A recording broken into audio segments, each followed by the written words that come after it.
Hey leaders, today we're exposing the number one mistake that quietly destroys your influence. It's not failure or bad decisions, it's something way more subtle. Stick with me because this one shift can change how your team sees you. The fastest way leaders destroy confidence isn't failure. It isn't making bad calls. It isn't even conflict. The number one mistake, the silent killer of influence, is apologizing for their authority. At first, it sounds harmless. Maybe you start a meeting with, I'm not sure this is the best idea, but, or you pitch a strategy with, this might sound dumb, but, or you soften a directive with, sorry to bother you, but can you? These phrases feel polite and safe. They even sound humble, but every time you use them, you chip away at your own authority.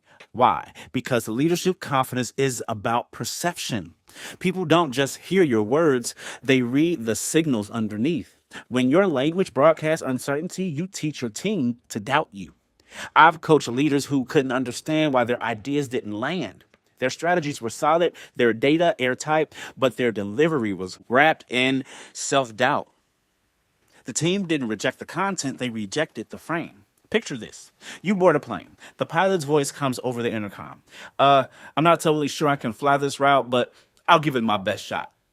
Terrifying, right? The pilot might have thousands of flight hours, but the second uncertainty enters their tone, you lose trust. Leadership works the same way. Your team doesn't need perfection, they need conviction.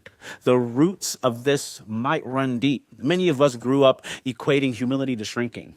We were taught that confidence without apology is arrogance, but that belief is flawed. Real humility is knowing your limits while owning your strengths.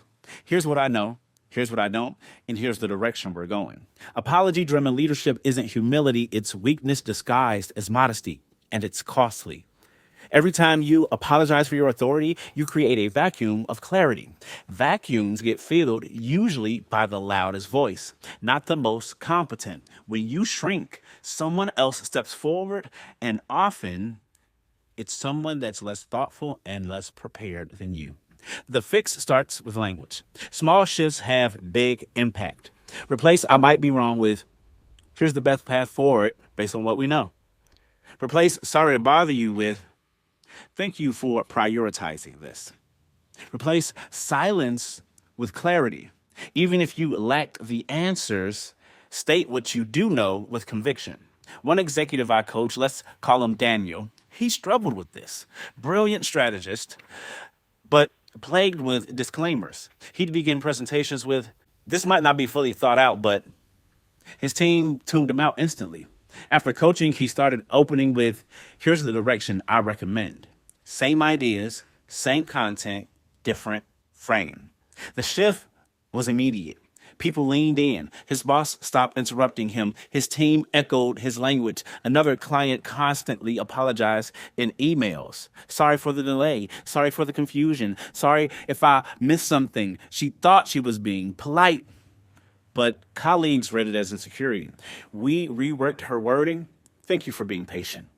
Here's my understanding. Let me know if you need to clarify. And within weeks, people described her as confident and professional. Nothing else changed but her language. Confidence isn't about being flawless. It's about refusing to shrink. People don't need you to be right all the time. They need you to be certain enough to move forward. Leaders who hedge, apologize, and second guess breed hesitation.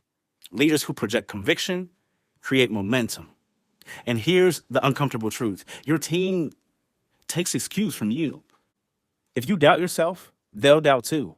When you own your authority, they step into certainty with you. So stop apologizing for your authority.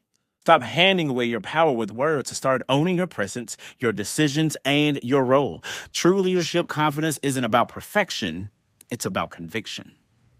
Confidence isn't about being flawless.